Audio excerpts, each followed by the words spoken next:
Baik, assalamualaikum warahmatullahi wabarakatuh. Selamat siang dan salam sejahtera buat kita semua.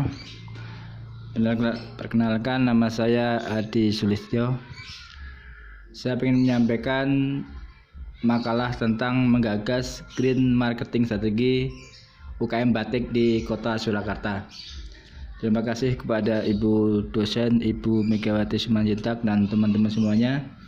Semoga kita semua diberi kesehatan dan terhindar dari wabah COVID-19. Amin. Yang pertama adalah pendahuluan. Dalam green marketing strategi ini, yang pertama adalah seiring meningkatnya pemanasan global, kerusakan lingkungan, dan berbagai bencana alam lainnya yang mengakibatkan kesadaran masyarakat global tentang pentingnya menjaga kelestarian lingkungan. Batik sendiri di kalangan orang Indonesia tentunya tidak mengherankan dan sangat familiar sekali. Batik adalah salah satu produk Indonesia yang telah dikenal luas di pasar internasional. Bahkan batik dari Indonesia sebagai salah satu warisan budaya yang harus dilestarikan oleh UNESCO pada tahun 2009, yang membuat populasi batik semakin meningkat. Hal ini semakin membuat peluang industri batik untuk melebarkan sayapnya baik ke pasar nasional maupun pasar internasional. Namun di sisi lain, proses pembuatan dan pemasaran batik khususnya skala usaha menengah sering dianggap tidak ramah lingkungan.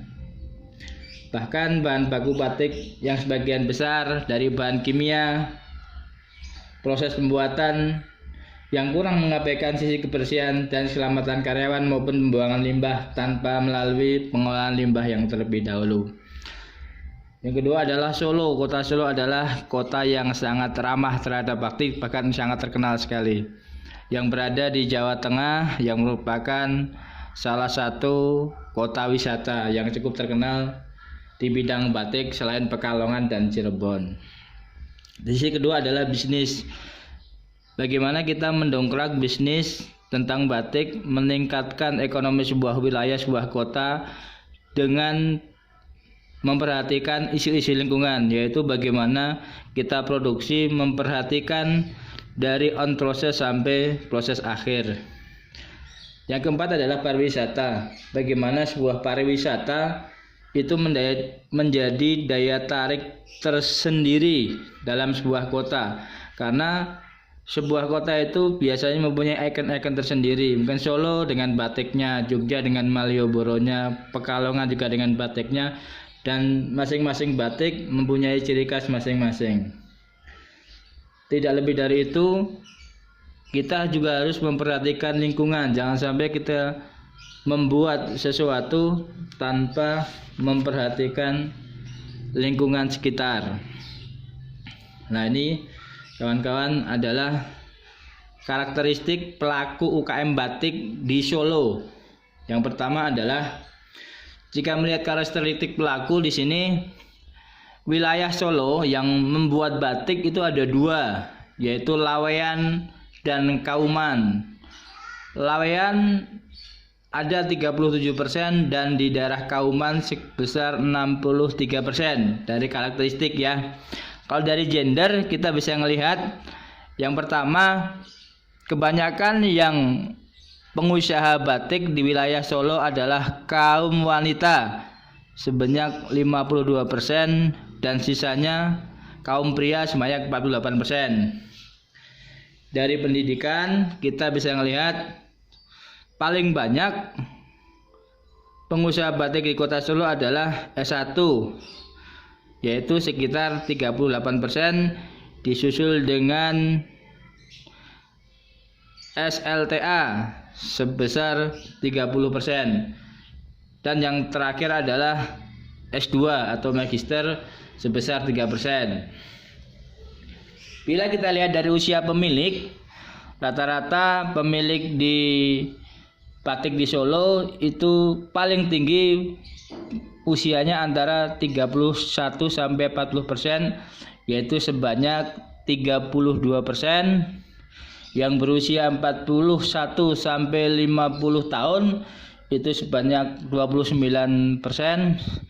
Sedangkan usia 61 sampai 70 itu paling kecil sebanyak 2%. Bisa kita lihat di sini bahwa karakteristik batik UKM Surakarta mayoritas berlokasi di Laweyan ya. Nah, untuk bentuk badan usaha sendiri, UKM batik di Solo itu rata-rata perusahaan perorangan sebanyak 73,33%. Terus yang berbentuk CV sebanyak 7%, firma 1%, dan PT 1%. Sementara yang belum berbadan hukum itu ada 16%. Jadi kalau kita lihat statistik di sini, rata-rata pengusaha batik di Solo itu belum berbadan hukum.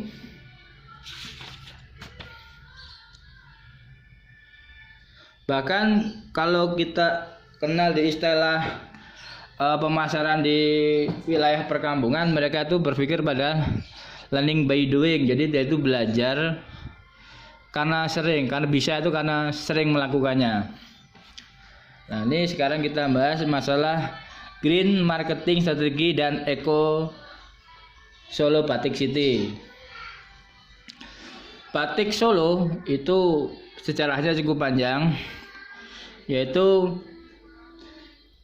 tidak lepas dari kerajaan-kerajaan di Surakarta itu sendiri. Yaitu sebelum kerajaan Mataram pecah, batik keraton dibuat oleh putri keraton dan abdi dalam khusus atau untuk keluarga raja. Batik Solo itu motif-motif yang berkembang saat ini sangat bervariasi. Nah, batik Solo dari masa ke masa ada sejarah kota Solo, yaitu awalnya dari perjanjian Giyanti pada tanggal 13 Februari 1755 yang merupakan salah satu titik awal bagaimana kerajaan Mataram pecah jadi dua, yaitu Kasunanan yang berada di Surakarta atau Solo, dan yang kedua adalah Kasultanan yang berada di Yogyakarta. Latar batik Solo itu rata-rata didominasi dengan warna coklat. Nah, nanti kalau misalnya teman-teman ke Solo, rata-rata batik dari Jawa khususnya Solo itu lebih ke warna kecoklatan. Karena filosofi batik Solo yaitu adalah makna-makna kehidupan, seperti kita lahir, kita menikah, dan kita meninggal. Nah, untuk motif batik Solo yang terkenal ada 3, yaitu ada 4. Yang pertama parang, motif lereng, motif kawung, dan motif kawat. Motif-motif itu merupakan ageman atau busana luhur keraton Solo. Sedangkan motif untuk masyarakat umum adalah motif coblok, sido, motif truntum, dan motif semen. Dalam perkembangannya, batik tulis dilakukan di luar keraton, bukan hanya di dalam keraton Solo, tapi masyarakat mengembangkan batik itu sendiri. Nah, yang kedua adalah Kampung Batik Laweyan. Kampung Batik Laweyan merupakan kampung batik tertua, terletak tidak jauh dari pusat kota Surakarta, yaitu di Jalan Dr. Ajiman di Solo. Nah, Kampung Batik Laweyan mengalami masa kejayaan sampai tahun 60-an. Nah, turun itu ketika ada teknologi printing. Teknologi printing itu teknologi yang tanpa harus ditulis tapi dengan teknologi cetak. Pada tahun 2004, pemerintah kota mencanangkan Laweyan sebagai kampung batik. Saat ini Kampung Batik Laweyan menjadi salah satu destinasi wisata di kota Solo. Nah, ini teman-teman Kampung Batik Laweyan, salah satu gambarnya. Kalau mungkin teman-teman nanti ke kota Solo, ini salah satu ikon batik di Solo, yaitu Laweyan. Di sini emang banyak rumah-rumah warga atau penduduk yang mereka itu membuat bahkan menjual batik-batik di Solo, tentunya dengan kualitas menurut saya cukup bagus dengan harga yang tidak murah juga ya. Nah, pada tahun 2000-an itu perusahaan batik di Solo itu mengalami mati suri karena tidak didorong oleh tradisi masyarakat bagaimana melestarikan batik dan melestarikan ekonomi tersebut. Nah, ini adalah kampung batik Laweyan, gambarnya seperti ini. Nah, yang kedua adalah kampung batik Kauman. Sebenarnya kampung batik Laweyan itu tidak jauh letaknya dengan kampung batik Kauman, teman-teman. Nah, ini kampung batik Laweyan. Ini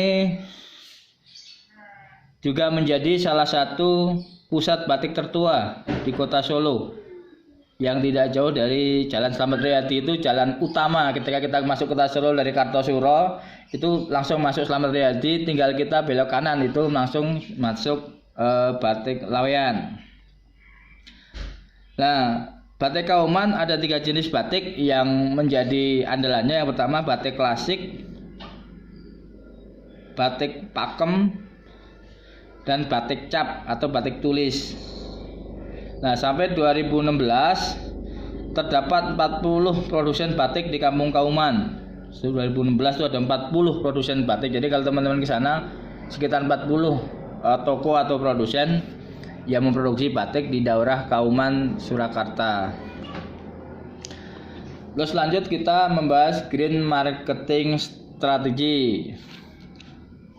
Seiring dengan pemanasan global dan banyaknya pencemaran lingkungan, memunculkan banyak gerakan atau yang sering disebut green consumerism atau green marketing strategi. Green consumerism merupakan kelanjutan dari green gerakan konsumerisme global yang dimulai dengan adanya kesadaran konsumen tentang haknya untuk mendapatkan produk yang layak, aman, dan produk yang ramah lingkungan. Green marketing sendiri menurut Chen dan Chow adalah konsep yang meliputi semua kegiatan pemasaran yang dikembangkan untuk merangsang dan mempertahankan sikap perilaku konsumen yang ramah lingkungan. Situasi di mana konsumen ingin kembali memberi barang-barang yang diproduksi dengan cara melindungi konsumen alami, supermarket semakin mempertahankan tutupan konsumen untuk mempertahankan konsumen hijau.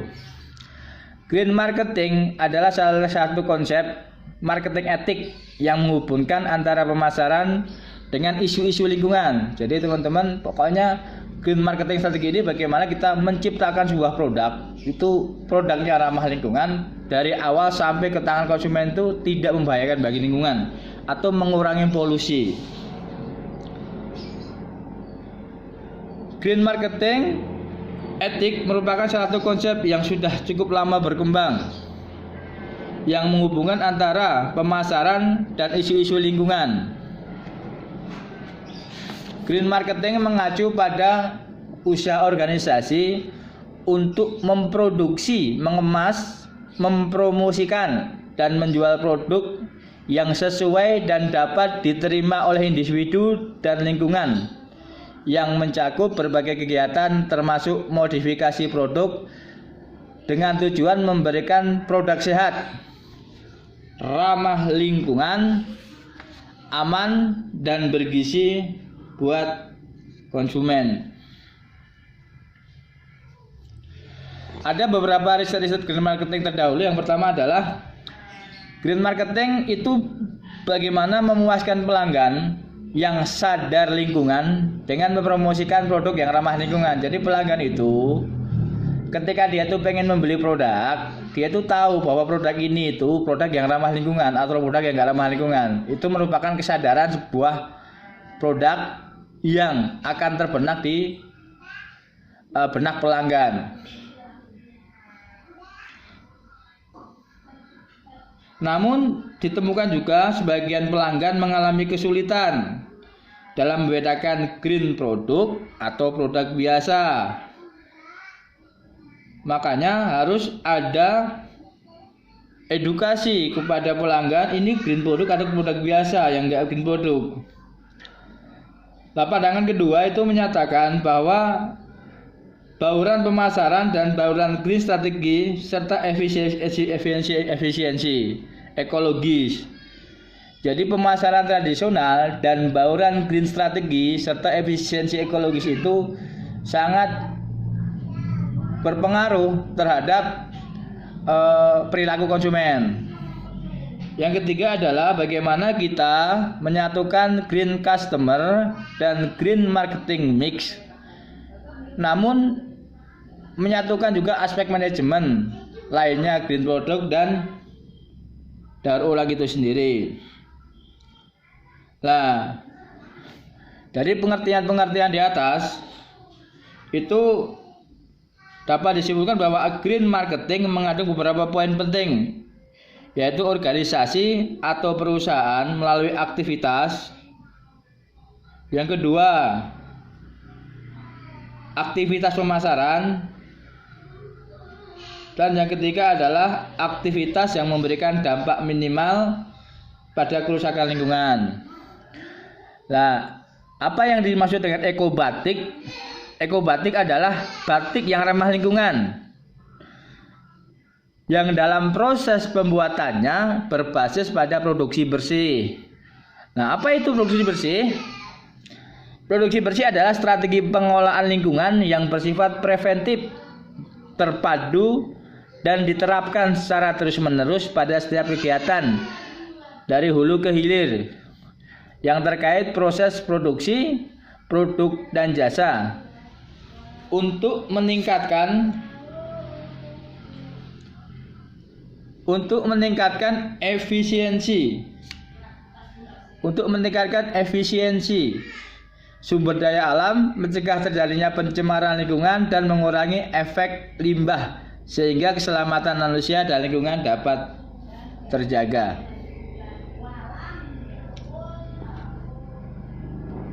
Nah, bagaimana Kota Solo atau kita mewujudkan ekobatik tersebut?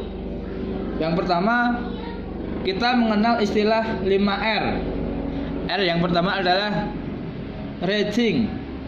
Rating adalah suatu upaya untuk berpikir ulang sebelum proses produksi batik dimulai dengan perubahan yang positif dalam pola pikir ataupun sikap tingkah laku produsen dan konsumen yang berkaitan dengan produksi dan konsumsi yang ramah lingkungan. Pelaku UKM itu memiliki pandangan positif terkait kesadaran dan kreativitas pemanfaatan material ramah lingkungan dalam produksi batik. Asas ramah lingkungan itulah yang diterapkan mulai dari bahan baku, proses produksi maupun pengemasannya. Yang kedua adalah reuse. Reuse itu adalah penggunaan kembali limbah batik untuk diwujudkan dalam produk tanpa memerlukan perlakuan fisika, kimia maupun biologi. Nah, di Solo itu banyak sekali ya teman-teman produk-produk batik-batik yang hasil potongan itu dibikin biasanya kalau nggak pakaian atau celana bayi itu keset dari batik atau bisa dari handicraft. Jadi kita tuh meminimalisir limbah dari potongan-potongan batik tersebut dengan cara membuat produk-produk baru. Nah, yang ketiga adalah reduction. Reduction adalah proses produksi batik dengan menggunakan bahan baku yang tidak beracun dan berbahaya, yaitu dengan memanfaatkan pewarna alami dalam proses pembuatan batik. Nah, dalam hal ini yang paling krusial dalam proses yaitu keterbatasan bahan baku alami, teknik pembuatan warna yang belum terstandarisasi, teknik dan proses pencelupan yang rumit dan memakan waktu yang lama atau berulang kali. Nah, kadang begini, kondisi tersebut mengakibatkan kualitas batik atau warna yang kurang bagus atau diragukan karena tadi prosesnya terlalu lama dengan alami tersebut. Nah, dengan pun proses tersebut biasanya batik-batik tulis itu harganya relatif mahal, makanya konsumennya juga tertentu. Nah, yang keempat adalah recovery. Recovery yaitu pemakaian kembali bahan atau energi atas limbah yang dihasilkan atas pembuatan batik dalam proses tanpa melalui perlakuan fisika, kimia, dan biologi. Nah, yang kelima adalah recycling. Recycling yaitu pemanfaatan kembali limbah batik untuk dipakai kembali dalam proses pembuatan batik melalui perlakuan fisika, kimia, dan biologi. Untuk produksi batik, limbah material yang dapat digunakan kembali dalam proses sederhana adalah pemanfaatan limbah lilin. Nah, lilin itu malam, biasanya pakai lilin itu. Melalui proses perebusan kembali, limbah lilin dapat dirubah menjadi lilin baru yang siap dimanfaatkan. Nah, itu salah satu penggunaan dari recycling, dari limbah lilin tersebut bisa diolah kembali. Nah, oke, baik, kita akan memasuki bahasan yaitu green marketing ya. Nah, green marketing sendiri merupakan sebuah konsep yang menjadi terkenal sejak adanya isu global warming dan beberapa dampak negatif terhadap lingkungan lainnya. Menurut Casali, green marketing dapat menjadi alternatif strategi bagi perusahaan yang tidak hanya membantu image dan positioning perusahaan, tetapi juga memberikan value positif terhadap bisnis perusahaan. Konsep green marketing itu sendiri sebenarnya sudah ada sejak tahun 1970-an, yaitu pada zaman masyarakat mengenalnya bukan sebagai istilah environment concern atau green marketing, tetapi dengan istilah konsep ekologi marketing yang diperkenalkan oleh Henningsen dan Kenner dalam buku yang berjudul Ekologi Marketing. Nah, dalam konsep ekologi itu sendiri lebih mengarah pada suatu konsep masalah lingkungan di sekitar, berbeda dengan konsep pemasaran hijau yang memandang masalah lingkungan tidak hanya dari sisi lingkungan saja, tetapi juga menjadi masalah sosial, ekonomi, dan teknik pada lingkungan global itu sendiri. Nah, teman-teman bisa lihat, kita belajar pemasaran, kita sama-sama tahu apa itu dengan marketing mix, yaitu marketing mix itu kan ada 4, yaitu price, product, promotion, dan place atau distribution. Nah, itu kalau dalam marketing mix biasa, tapi dalam marketing mix green ini beda. Bedanya apa? Yang pertama adalah green marketing mix.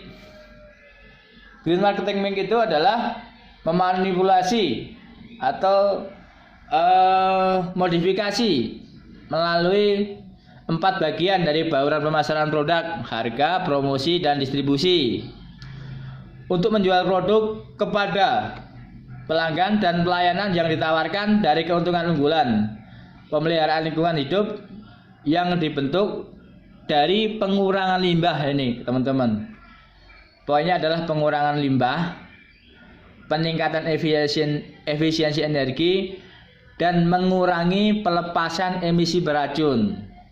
Ini salah satu poin dari green marketing mix.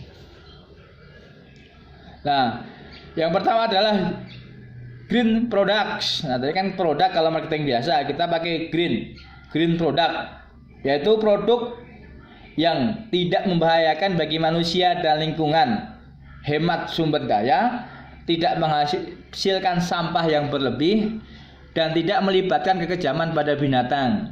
Nah, jadi green product juga harus mempertimbangkan aspek-aspek lingkungan dalam siklus hidup produk sehingga dapat minimalkan dampak negatif terhadap alam. Green product juga dapat diartikan bahwa perusahaan dalam bisnisnya menghasilkan produk yang dapat memenuhi keinginan dan kebutuhan konsumen, tapi tidak melanggar aturan-aturan tentang lingkungan hidup. Dalam upaya mewujudkan green product, produsen batik harus mampu mengidentifikasi keinginan pelanggan terhadap lingkungan. Selanjutnya mengembangkan produk sesuai dengan keinginan pelanggan. Jadi produsen itu harus tahu dari proses awal sampai proses akhir bagaimana pelanggan itu bisa menerima. Strategi green product mendorong produsen untuk berkreasi dan menghasilkan pewarna alami dengan memanfaatkan tanaman yang ada, sehingga mendorong riset yang intensif. Nah, green marketing mix yang kedua adalah green price, yaitu tentang harga.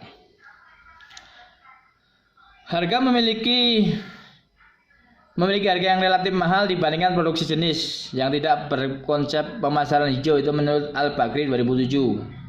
Peningkatan nilai tersebut disebabkan adanya kinerja, fungsi, desain, produk yang menarik atau kecocokan selera yang menjadi faktor penentu antara nilai produk dan kualitas produk itu sendiri.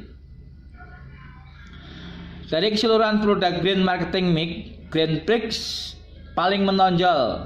Kenapa? Karena merupakan hal yang paling kritis. Konsumen itu kan ketika membeli barang kan lihat harganya berapa. Mahal, walaupun dia green bisa jadi pertimbangan. Oh enggak, green juga, mendingan kita beli yang biasa aja. Kata konsumen seperti itu karena dia tidak mendapatkan atau tidak mengetahui edukasi tentang sebuah lingkungan yang diakibatkan oleh produk hijau tersebut. Karena konsumen itu sangat sensitif terhadap harga dan itu sangat mempengaruhi faktor pembelian. Pertimbangan orang membeli itu salah satunya harga. Kadang enggak apa-apa, enggak green juga, yang penting bagus, murah. Karena kalau green biasanya lebih mahal. Nah, harga batik green lebih mahal daripada batik konvensional atau mungkin batik printing ya. Karena batik printing itu juga mass production itu sangat cepat sekali, pabrik dengan teknologi printing mesin. Nah, green price itu juga mempertimbangkan orang, planet dalam artian bumi, keuntungan dengan cara menjaga kesehatan karyawan dan masyarakat, dan menjamin produktivitas dan efisiensi.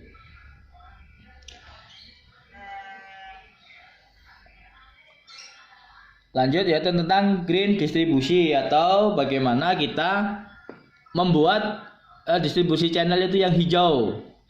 Green distribusi adalah saluran pemasaran yang meminimalkan perusakan lingkungan. Nah, bagaimana pemanfaatan untuk para pengecer, distributor, agen yang tepat, misalnya untuk mendukung program daur ulang kemasan. Perusahaan dapat bekerjasama dengan para pengecer agar mendorong konsumen untuk mengembalikan kemasan mereka dan ditukar dengan produk souvenir atau potongan harga atau voucher atau produk promosi lainnya. Nah, green promotion tersendiri adalah istilah seperti kalau untuk promotion ya, green promotion adalah cara promosi yang berkaitan dengan perusahaan, bagaimana mengubah persepsi masyarakat tentang produk yang ramah lingkungan. Nah, ada 3 aspek nih. Dari sebelumnya saya akan sedikit bahas tentang channel distribusi. Itu bagaimana green distribusi atau green channel itu, toko itu dekat dengan pabrik. Syukur-syukur ngantrinya jalan kaki, jadi nggak ada emisi kendaraan bermotor. Itu salah satu bagaimana mengurangi emisi atau mengurangi biaya logistik. Karena kuncinya adalah green marketing, melindungi logistik, green product, arus bisnis, arus nilai, dan informasi yang diberikan. Nah, sebelumnya ada 3 aspek di dalam green marketing batik mengenai green promotion. Yang pertama adalah green advertising. Nah, green advertising itu adalah bagaimana promosi atau iklan ke fungsi green product membimbing konsumen untuk memahami dan menerima daya tarik iklan Jadi penganggaran dan pertumbuhan disarankan ke pasar green product melalui jumlah produk skala besar, green advertising yang luas, membangun atmosfer green marketing dan merangsang keinginan pembelian konsumen. Yang kedua adalah green marketing. Green marketing adalah promosi bisnis melalui situs penjualan atau area penjualan atau propaganda produk untuk menyampaikan penjelasan, demonstrasi produk hijau, serta memberikan layanan konsultasi bagi konsumen tentang bagaimana tren perkembangan pemasaran hijau. Pada saat yang sama, melalui trial, hadiah, kontes, kebijakan preferensi. Panduan dalam minat konsumen, pemasar berusaha menstipulasi pembelian green product. Yang ketiga adalah green public relation melalui humas. Jadi perusahaan atau agen atau toko itu harusnya memberikan edukasi ke konsumen melalui humas. Misalnya untuk berpartisipasi dalam kegiatan yang berhubungan dengan masyarakat, misalnya pidato, televisi, jaring sosial, konservasi lingkungan. Bagaimana kita itu mengkonsumsi produk-produk yang ramah lingkungan yang berkaitan dengan keberlangsungan kelestarian lingkungan ekologi. Yang selanjutnya adalah implikasi manajerial. Nah, di Solo itu bagaimana sih kita menciptakan Solo Eco Batik City? Nah, Solo Eco Batik City sendiri menggabungkan konsep kawasan perkotaan antara keindahan, kelestarian, dan bisnis. Jadi ada 3, indah, lestari, tapi bisnisnya juga bagus tanpa mengganggu keindahan dan kelestarian lingkungan. Nah, konsep kawasan perkotaan antara keindahan, kelestarian, dan bisnis diharapkan bisa mendongkrak sektor pariwisata dan bisa meningkatkan daya saing pengusaha di batik daerah Solo. Kenapa? Karena rata-rata orang yang datang berwisata ke Solo itu rata-rata oleh-olehnya batik dong, batik Solo. Jadi menjadi ikon dari produk Solo. Yang kedua adalah keberhasilan membutuhkan kontribusi. Siapa itu kontribusinya? Yang pertama adalah pemerintah. Pemerintah dalam artian untuk Solo, pemerintah kota Solo. Bagaimana dia sebagai policy maker harusnya membuat political will yang bisa menguntungkan bagi pengusaha ataupun masyarakat ataupun lingkungan. Political will itu ditunjukkan dengan melakukan sosialisasi akan pentingnya green product pada kesehatan dan kelestarian lingkungan, baik kepada masyarakat umum, dan memberikan pelatihan kepada produsen yang menghasilkan batik dan bahan baku yang aman. Jadi sangat penting sekali pelaku usaha juga mengetahui bagaimana kita menciptakan green product tersebut dari bahan baku sampai produk akhir. Nah, yang selanjutnya adalah kesadaran masyarakat sebagai konsumen. Masyarakat juga harus sadar bagaimana dia memilih ini produk hijau, ini produk yang enggak hijau. Jadi masyarakat ketika dia memilih sebuah produk itu bisa melihat dan memilah, dan diharapkan dia memilah green product walaupun dengan harus membayar yang tinggi karena sangat berdampak bagus terhadap lingkungan. Nah, sekarang implementasinya. Yang pertama adalah implementasi green product strategi. Bagaimana green product strategi tersebut dapat mengubah mindset para produsen. Selama ini disebabkan karena daya saing yang terbatas, lingkungan persaingan yang tidak mendukung, dan keterbatasan pengetahuan para pelaku usaha khususnya skala kecil dan menengah. Sebagian besar produk batik dihasilkan adalah dengan bahan baku yang terjangkau, proses tidak mengutamakan keamanan tenaga kerja dan paparan bahan baku kimia yang digunakan, serta pembuangan limbah yang meminimalkan biaya, namun mengabaikan masalah lingkungan dan keamanan baik limbah cair maupun limbah padat. Jadi banyak produsen di Solo itu atau di industri batik pada umumnya itu tidak memperhatikan bahan baku maupun limbah-limbahnya yang dikeluarkan langsung aja dibuang ke lingkungan sehingga bisa mencemari sungai, mencemari tanah, mencemari udara. Yang kedua adalah implementasi green pricing strategi. Dapat dilakukan dengan cara menghitung kembali struktur biaya produksi dengan memasukkan komponen biaya pengolahan limbah dalam struktur biaya produksi. Tentunya ini akan berdampak pada kenaikan biaya produksi total dengan harga jual. Memang kalau green product itu akan menaikkan biaya. Karena apa? Karena mahal. Karena mereka itu dengan alami. Dan pemasar harus menemukan segmen yang tepat. Jadi dia itu harus menemukan bagaimana sih kita menjual produk yang green, price strategi, segmentasi, targeting, positioning itu harus strategi yang tepat itu. Oh ternyata kita menjual ke kalangan yang berpendidikan di atas sarjana karena mereka lebih tahu, atau di kalangan kampus, atau di kalangan mereka pecinta lingkungan, mungkin akan lebih tepat ketika kita menjual produk-produk kita di konsumen yang seperti itu. Nah, yang ketiga adalah implementasi green plus strategi.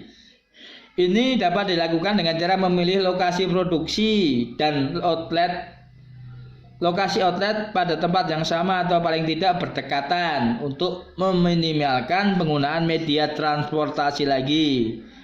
Nah, kalau dekat itu diharapkan mengurangi juga dengan menempatkan lokasi produksi yang dekat itu memberikan konsumen pengunjung. Jadi pengunjung itu gini, dia bisa melihat toko, dia juga bisa ngelihat oh ini toh pabriknya toh, oh ini toh tempatnya toh. Jadi akan lebih bagus. Oh iya ini ternyata green edukasinya. Harapannya mereka membeli juga tinggi.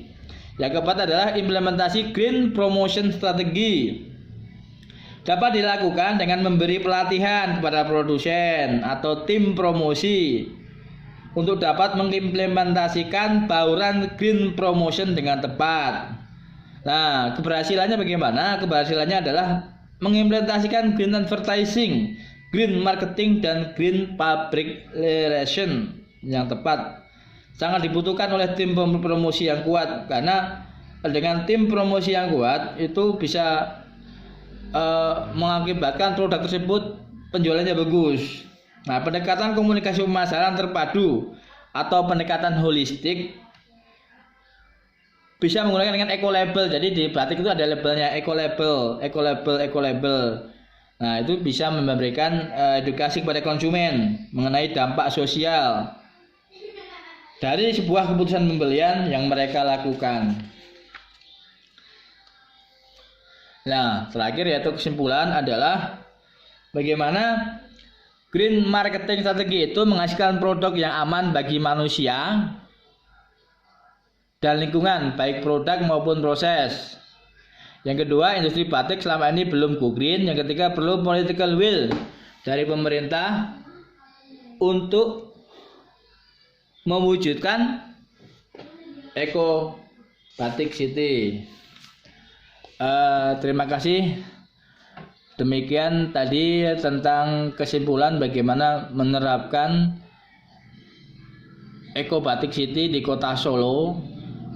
Harapannya dengan adanya green marketing strategi ini bisa diterapkan bukan hanya di industri batik tapi di industri-industri lainnya sehingga kelestarian lingkungan dapat terjaga. Terima kasih. Bila ada pertanyaan mangga dipersilahkan. Assalamualaikum warahmatullahi wabarakatuh.